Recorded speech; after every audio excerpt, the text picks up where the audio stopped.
Final bulletin को स्वागत करुची मु सुनीता। चलंतु देखिबा संपूर्ण खबर।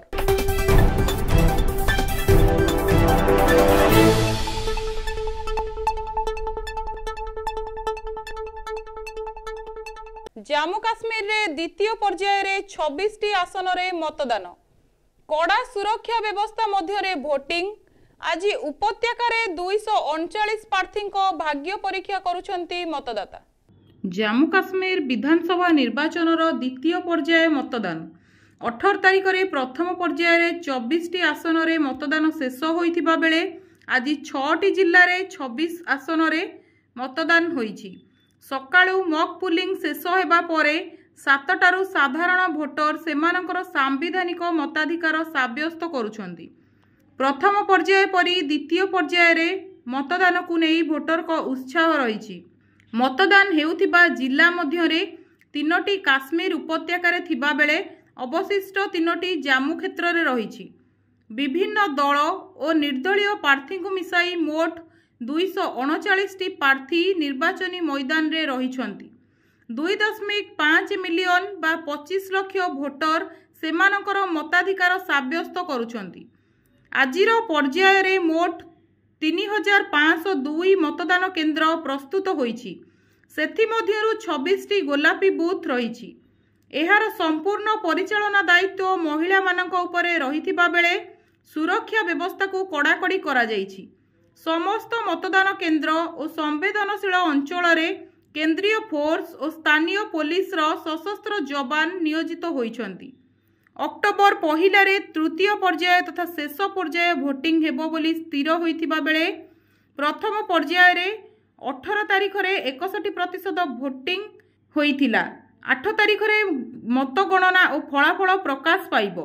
एथर जातीय दल बीजेपी और कांग्रेस समेत एनसी पीडीपी और गुलाम नबी आजाद को राजनैतिक दल प्रमुख अंशग्रहण करिसंती। धारा 370 उच्छेद हेबा परे प्रथम थर घाटी रे विधानसभा निर्वाचन अनुष्ठित होईछि। निकटरे लोकसभा निर्वाचन शेष होईछि। Bureau report NTV. निश्चिंत कोइली स्थित एक बार रु विपुल परिमाणर नकली मद जबत। मद कारोबार अभियोग रे 5 अटक थिबा बेले 2टी घरु पेटी पेटी नकली मद जबत होईछि। बार रु विपुल परिमाणर नकली मद जबत।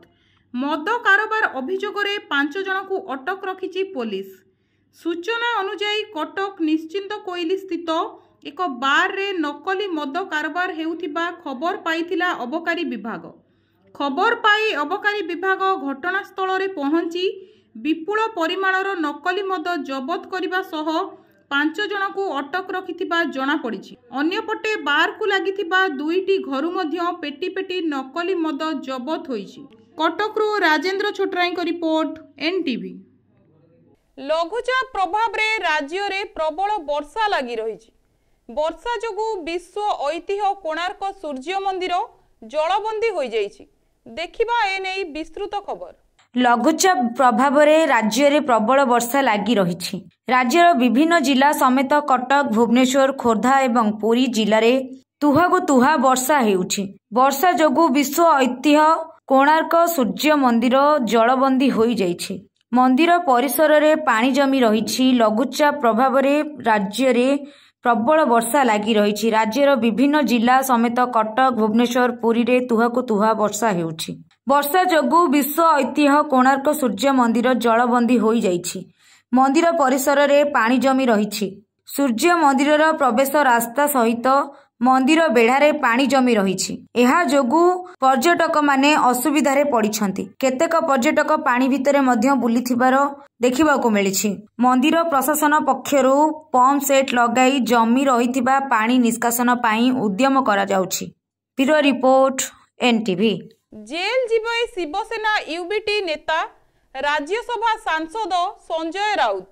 मुंबई रो एक स्वतंत्र अदालत तांको 15 दिन पाई जेल दंडरे दंडित करिबा सह 25,000 टंका जोरिमाना करिसंती। जेल जीवे शिवसेना यूबीटी नेता तथा राज्यसभा सांसद संजय राउत। मानहानि मामलेरे से दोषी साब्यस्त होइछंती। ମୁମ୍ବାଇର ଏକ ସ୍ୱତନ୍ତ୍ର ଅଦାଲତ ତାଙ୍କୁ 15 ଦିନ ପାଇଁ ଜେଲ୍ ଦଣ୍ଡରେ ଦଣ୍ଡିତ କରିବା ସହ 25,000 ଟଙ୍କା ଜୋରିମାନା କରିଛନ୍ତି। ପ୍ରକୃତରେ ବିଜେପି ନେତା କିରିଟ ସେମାୟାଙ୍କ ପତ୍ନୀ ମେଧା କିରିଟ ସଞ୍ଜୟ ରାଉତଙ୍କ ବିରୋଧରେ ମାନହାନି ମାମଲାରେ ଦାୟର କରିଥିଲେ। ମୁମ୍ବାଇର ରୁୟା କଲେଜର ଜୈବ ରସାୟନର ପ୍ରଫେସର ଥିବା ମେଧା ରାଉତଙ୍କ ବିରୋଧରେ ଧାରା 499 ଏବଂ ଧାରା 500 ଅନୁଯାୟୀ କାର୍ଯ୍ୟାନୁଷ୍ଠାନ ଦାବି କରିଥିଲେ। ରାଉତ ତାଙ୍କ ବିରୋଧରେ ଓ ତାଙ୍କ ଏନ୍ଜିଓ ଯୁବା ପ୍ରତିଷ୍ଠାନ ଉପରେ 100 କୋଟି ଟଙ୍କା ଠକିଥିବା ଅଭିଯୋଗ ଆଣିଥିଲେ। ଗତ ବର୍ଷ ସଞ୍ଜୟ ରାଉତ ଅଭିଯୋଗ କରିଥିଲେ ଯେ ମୁମ୍ବାଇର ମୀରା ଭାୟନ୍ଦର ଅଞ୍ଚଳରେ କୌଣସି ଶୌଚାଳୟ ନିର୍ମାଣରେ 100 କୋଟି ଟଙ୍କାର ଦୁର୍ନୀତିରେ ବିଜେପି ନେତା କିରିଟ ସେମାୟା ଏବଂ ତାଙ୍କ ପତ୍ନୀ ମେଧା କିରିଟ ସୌମ୍ୟାଙ୍କ ଏନ୍ଜିଓ ସମ୍ପୃକ୍ତ ଥିଲା। ତେବେ ବିଜେପି ନେତା କିରିଟ ସୌମ୍ୟା ଏହି ଅଭିଯୋଗରେ ଭିତ୍ତିହୀନ ବୋଲି ଖଣ୍ଡନ କରିଥିଲେ।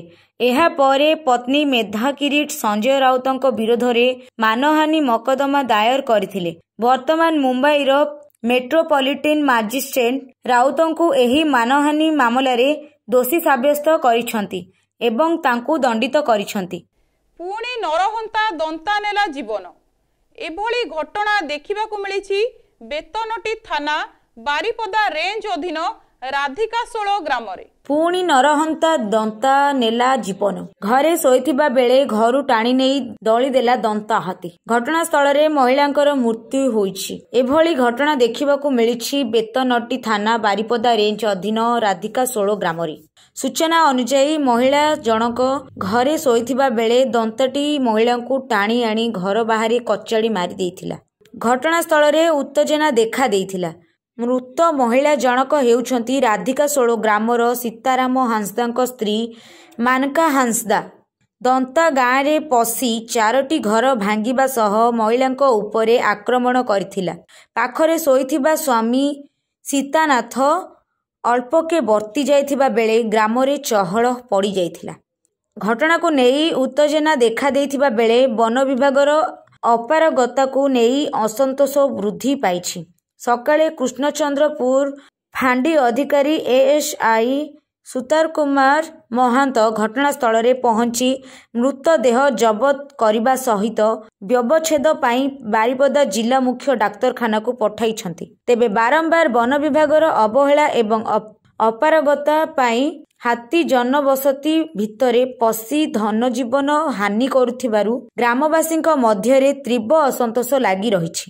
ନରହନ୍ତା ଦନ୍ତା ଆକ୍ରମଣରେ ବିଗତ 3 ଦିନରେ 4 ଜଣଙ୍କ ମୃତ୍ୟୁ ଘଟଣା ବନ ବିଭାଗ ପାଇଁ ମଧ୍ୟ ଅଡୁଆ ସ୍ଥିତି ସୃଷ୍ଟି କରିଛି। Bureau report NTV. Jharkhand Bokaro ଜିଲ୍ଲାରେ ଟ୍ରେନ୍ ଦୁର୍ଘଟଣା। ଟ୍ରାକ୍ରୁ ଖସି ଅଲଗା ଅଲଗା ହେଲା ମାଲବାହୀ ଟ୍ରେନ୍ର ବଗି। ଦେଖିବା ଏନେଇ ଆମର ବିସ୍ତୃତ ରିପୋର୍ଟ। ଝାଡ଼ଖଣ୍ଡ ବୋକାରୋ ଜିଲ୍ଲାରେ ଟ୍ରେନ୍ ଦୁର୍ଘଟଣା। ଟ୍ରାକ୍ରୁ ଖସି ଅଲଗା ଅଲଗା ହେଲା ମାଲବାହୀ ଟ୍ରେନ୍ ବଗି। ସୂଚନା ଅନୁଯାୟୀ ବୋକାରୋ ଷ୍ଟିଲ୍ ପ୍ଲାଣ୍ଟରୁ କୋଇଲା ନେଇ ଯାଉଥିବା ବେଳେ ତୁପକାଡ଼ିହ ରେଳ ଷ୍ଟେସନ ନିକଟରେ ମାଲବାହୀ ଟ୍ରେନ୍ଟି ଲାଇନ୍ଚ୍ୟୁତ ହୋଇଛି। ବୁଧବାର ରାତିରେ ଏହି ଦୁର୍ଘଟଣା ଘଟିଛି। ଟ୍ରେନ୍ଟି ଲାଇନ୍ଚ୍ୟୁତ ହେବା ଯୋଗୁଁ ହିଁ ରୁଟ୍ର ସମସ୍ତ ଟ୍ରେନ୍ ଚଳାଚଳ ବାଧାପ୍ରାପ୍ତ ହୋଇଛି। ସୂଚନା ଅନୁଯାୟୀ ମାଲବାହୀ ଟ୍ରେନ୍ଟି ଟ୍ରାକ୍ରୁ ଖସି 2 ଭାଗ ହୋଇଯାଇଛି। ଏହାଦ୍ୱାରା ଟ୍ରାକ୍ ଅଧିକ କ୍ଷତିଗ୍ରସ୍ତ ହୋଇଛି। ଘଟଣାସ୍ଥଳରେ ରେଳ ଅଧିକାରୀ ପହଞ୍ଚି ଅନୁଧ୍ୟାନ କରୁଅଛି। ଏଆର୍ଏମ୍ ବିନୀତ କୁମାର କହିଛନ୍ତି ଯେ କ୍ଷତିଗ୍ରସ୍ତ ହୋଇଥିବା ଟ୍ରାକ୍ ଲାଇନ୍ ସମ୍ପୂର୍ଣ୍ଣ ମରାମତି କରି 1 ଘଣ୍ଟା ମଧ୍ୟରେ ଟ୍ରେନ୍ ଚଳାଚଳ କରିବାକୁ ଚେଷ୍ଟା ଜାରି ରଖୁଛି। ଏହି ଦୁର୍ଘଟଣା ପରେ ବାରାଣାସୀରୁ ରାଞ୍ଚି ଅଭିମୁଖେ ଯାଉଥିବା ବନ୍ଦେ ଭାରତ ଏକ୍ସପ୍ରେସ୍ ଟ୍ରେନ୍କୁ ଚନ୍ଦ୍ରପୁର ରେଳ ଷ୍ଟେସନ ମଧ୍ୟରେ ଅଟକାଇ ଦିଆଯାଇଛି। ଅନ୍ୟ ଟ୍ରେନ୍ଗୁଡ଼ିକ ଟାଇମ୍ ରେଞ୍ଜ କରାଯାଇଛି। Bureau report NTV. 4 ଦିନ ବିତିଗଲା ହେଲେ ମେଡିକାଲର ମଦୁଆ ଦୁର୍ବୃତ୍ତକୁ ଧରି ପାରିଲା ନାହିଁ କମିଶନରେଟ୍ ପୋଲିସ। 4 ଦିନ ବିତିଗଲା ହେଲେ ମେଡିକାଲର ମଦୁଆ ଦୁର୍ବୃତ୍ତକୁ ଧରି ପାରିଲା ନାହିଁ କମିଶନରେଟ୍ ପୋଲିସ। ସିସିଟିଭି ଫୁଟେଜ ବି ପାଇପାରିଲେ ନାହିଁ। ସନ୍ଦେହ ହେଉଛି କାଜୁଆଲିଟି ସିସିଟିଭି ଫୁଟେଜ୍ର ଆଖି ଭଲ ଅଛି ନା ଅନ୍ଧ ହୋଇଯାଇଛି। ପୋଲିସ କହୁଛି ଯେ ସେଦିନ ସେହି ମଦୁଆଙ୍କୁ ପୋଲିସ କର୍ମଚାରୀ କାଜୁଆଲିଟିରୁ ବାହାର କରିଥିଲେ। ଯଦି ବାହାର କରି ଆଣିଲେ ତେବେ ଫାଣ୍ଡିକୁ ନେଲେ ନାହିଁ କାହିଁକି? ଯଦି ମେଡିକାଲରେ ଡାକ୍ତର କିଏ କର୍ମଚାରୀଙ୍କୁ କିଏ ଉଚ୍ଚ ଗଳାରେ କହିଦେଉଛି, ସାଙ୍ଗେ ସାଙ୍ଗେ ପୋଲିସ ଘୋଷାରି ଘୋଷାରି ଫାଣ୍ଡିକୁ ନେଇଯାଉଛନ୍ତି। ହେଲେ ସେଦିନ କେମିତି ପୋଲିସ ଛାଡ଼ିଦେଲା? ପ୍ରକୃତରେ ପୋଲିସ ସେଦିନ ଘଟଣା ସମୟରେ ସେଠାରେ ଡ୍ୟୁଟିରେ ଥିଲେ ନା କେଉଁଠି ଯାଇ ଶୋଇପଡ଼ିଥିଲେ? କାରଣ ଗତକାଲି ରାତି ଘଟଣା ଏ କଥାକୁ ପ୍ରମାଣିତ କରିଦେଉଛି। ଗତକାଲି ରାତିରେ କାଜୁଆଲିଟି ଦାୟିତ୍ୱରେ ଥିବା 2 ପୋଲିସ କର୍ମଚାରୀ କୁଆଡ଼େ କାଜୁଆଲିଟି ମେଡିକାଲ ଅଫିସରଙ୍କ ରୁମ୍ରେ ନିଘୋଡ଼ ନିଦରେ ଶୋଇପଡ଼ିଥିଲେ। ପରେ ଡାକ୍ତର ସେମାନଙ୍କୁ ଗାଳି କରି ବାହାର କରିବା ସହ ମେଡିକାଲ କର୍ତ୍ତୃପକ୍ଷଙ୍କୁ ଅଭିଯୋଗ କରିଛନ୍ତି। ଏପରି ବି ଶୁଣିବାକୁ ମିଳୁଛି ଯେ ସେ ମଦୁଆ ଘର ଶିଖରପୁର ଅଞ୍ଚଳରେ। ତାଙ୍କ ବାପା କୁଆଡ଼େ ବଡ଼ ମୋଟରଯାନ ବ୍ୟବସାୟୀ। ଏଣୁ ପୋଲିସର ଆଖି ତ ତାକୁ ଦେଖିପାରୁଛି, ହେଲେ ହାତ କିନ୍ତୁ ମାରିପାରୁନି। ତେବେ ଏଭଳି କହିବା କଥା, ବଡ଼ ବଡ଼ ପୋଲିସ ବାବୁ ଏକଥା ଜାଣି ଶୁଣି ଚୁପ୍ ରହୁଛନ୍ତି। ଏସବି ମେଡିକାଲରେ ଦିନେ ଯେ ରାତିରେ ଆର୍ଜିକର ମେଡିକାଲର ଅବସ୍ଥା ନ ହେବ ତାହା କିଏ କହିବ? Bureau report NTV। ଏବେ ସମୟ ହେଉଛି ଗୋଟେ ବ୍ରେକ୍ର। ବ୍ରେକ୍ ପରେ ଖବର ଜାରି ରହିବ।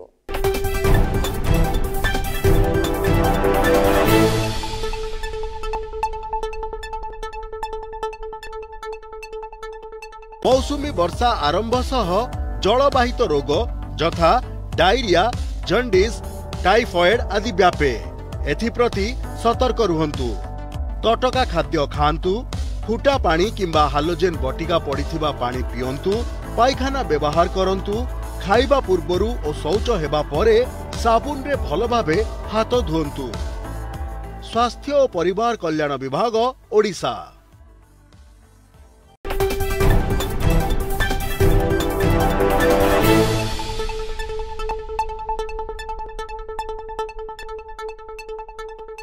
ब्रेक पर स्वागत।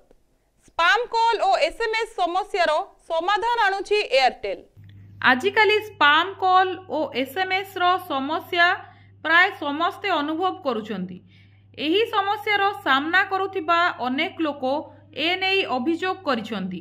एही असुविधा को दूर करिया पई एयरटेल एक खास उपाय चिंता करिछि।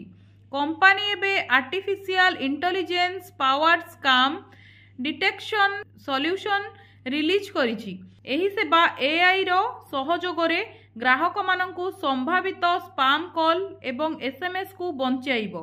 कंपनी रो कहिबा कथा हेउछि एही समाधान स्पाम कॉल एवं मैसेज रो रियल टाइम व्यवहारकारी को प्रदान करिबो। एही सर्विस पोस्टपेड और प्रीपेड उभय ग्राहकों को मिलिबो। एही सेवा पाइबा पई ग्राहकों को कोनोसी प्रकारर अन्य चार्ज देबाकू पड़िबो नाही। एहा पूरा मागणा और आपे आपे एहा सक्रिय होइजिबो। एयरटेल रो ग्राहक माने एही सेवा को कोनोसी ऐप को बिना डाउनलोड करी व्यवहार करि परिबे। कंपनी एकथा भी स्पष्ट करिछि जे एही फीचर केवल स्मार्टफोन रे काम करिबो एवं एहा वोल्टी कॉल रे कार्यकारी होई परिबो। Bureau report NTV। आउ काम करूनी पैरासिटामोल। डायबिटीज और हाई ब्लड प्रेशर औषधर गुणात्मक हराउछि। चलंतु देखिबा ए नेई कोन रहिछि खबर। आउ काम करूनी पैरासिटामोल। डायबिटीज और हाई ब्लड प्रेशर औषध भी गुणात्मक हराउछि। भारतीय औषध नियामक central drug standard control organisation द्वारा गुणात्मक परीक्षण रे आसिछि एभली चिंताजनक तथ्य।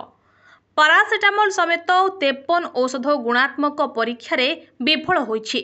कैल्शियम एवं विटामिन D3 सप्लीमेंट्स, डायबिटीज बटिका एवं उच्च रक्तचाप औषध गुणात्मक परीक्षण रे विफल होइथबा जणा पड़िछि। भारतीय drug regulator central drugs standard control organisation परीक्षा पाई प्रति मासरे किछि औषध चयन करिथाय। चलित थर विटामिन C एवं D3 tablet, Shelcal vitamin B complex एवं vitamin C softgel antacid, Pan D, paracetamol IP 500 मिग्रा, मधुमेह औषध ग्लाइमपिराइड, उच्च रक्तचाप औषध टेलमिसाटान भली औषधर गुणवत्ता परीक्षा करा जायथिला जहा विफल होइतबा जणा पड़िछि। एही औषध गुड़िक Hetero drug Alkem laboratory Hindustan antibiotics limited Karnataka antibiotics एवं pharmaceuticals limited mega life science pure and cure health care भली बहु अग्रणी औषध उत्पादनकारी कंपनी द्वारा यह प्रस्तुत करा जायथिला। Bureau report NTV. Bharat Bangladesh मध्य 27 सेप्टेम्बर रु आरंभ हेबो द्वितीय टेस्ट मैच। भारत बांग्लादेश मध्य 27 सेप्टेम्बर रु आरंभ हेबो द्वितीय टेस्ट मैच। यह कानपुर सहर स्थित गंगा नदी कूलरे अवस्थित ग्रीन पार्क स्टाडियम रे 27 सेप्टेम्बर रु आरंभ हेबो। स्टाडियम ग्राउंड रे तैयार 6 नंबर पिच रे खेला जिवो एही मैच। दुई दल आमना सामना हेबा पूर्वरु बुधवार टीम इंडिया अधिनायक रोहित शर्मा पिच क्यूरेटर शिव कुमार को सहित पिच संपर्क में आलोचना करथिले। क्यूरेटर पिच नंबर 5 एवं पिच नंबर 6 संपर्क में समस्त तथ्य रोहित को प्रदान करिसंती। क्यूरेटर कहिसंती कि मैच आरंभ रु पिच नंबर 6 बैट्समैन मानकु सुहाइबो, तेबे मैच धीरे धीरे आगको बढ़िले पिच स्पिन बॉलर को सहायता हेबो। पिच रे 2-3 दिन खेली सारिबा परे फाट सृष्टि हेले बॉल अधिक टर्न हेबा सहित एहार सीधा फायदा उठेबे बोलर बा बोलिंग टीम। एहा सहित पिच नंबर 6 रे मैच खेला जिबा नै सुनिश्चित होईछि। Bureau report NTV. लघुचाप प्रभाव रे राज्य रे लागि रहिछि प्रबल वर्षा। केउठी तुहाकु तुहा वर्षा तो केउठी घड़घड़ी बिजुली सह वर्षा जारी रहिछि। लघुचाप प्रभाव रे राज्य रे लागि रहिछि प्रबल वर्षा। केउठी तुहाकु तुहा वर्षा तो केउठी घड़घड़ी बिजुली सह वर्षा जारी रहिछि। आसंता 2 दिन पर्यंत एभली वर्षा जारी रहिबो बोली पूर्वानुमान करिछि आंचलिक पाणीपाग केन्द्र। पश्चिम केन्द्रीय बंगोपसागर एवं आखपाखरे सृष्टि होइतिबा लघुचाप एबे उत्तर आंध्र प्रदेश एवं दक्षिण ओडिशा उपकूल रे सक्रिय रहिछि। एहार प्रभाव रे आज प्रबल वर्षा नै 5टी जिल्ला को सतर्कता जारी करा जायछि। कालीठू वर्षार परिमाण कमिले मध्य वज्रपात जनित वर्षा जारी रहिबो। विशेष करी उपकूल ओडिशा समेत उत्तर एवं दक्षिण आभ्यंतरीण ओडिशा रे घड़घड़ी बिजुली सह वर्षा हेबो। अक्टोबर 2 तारिख पर्यंत वर्षा जारी रहिबो। सेहि भली जून 1 तारिखरु एपर्यंत स्वाभाविक ठारू 7% नियंटिया वर्षा रेकर्ड करा जायछि। 21टी जिल्ला रे स्वाभाविक वर्षा रेकर्ड होइतबा बेले केवल मालकानगिरी जिल्ला रे स्वाभाविक ठारू अधिक वर्षा होइछि। 8टी जिल्ला रे एबेबी 19 रु 59% पर्यंत नियंटिया वर्षा रेकर्ड करा जायछि। सेपटे देशर किछि राज्यरु फेरुछि दक्षिण पश्चिम मौसुमी वायु। एजाई फिरोजपुर, सिरसा, आजमेरा, चुरु, माउंट आबू, दिशा, सुरेंद्रनगर एवं जूनागढ़ मौसुमी प्रत्यावर्तन करिछि। Bureau report NTV. समय सरिछि बुलेटिन को एठी रखुछु। अधिक जानिबा पई आम चैनल को लाइक, शेयर एवं सब्सक्राइब करंतु। रहिली नमस्कार।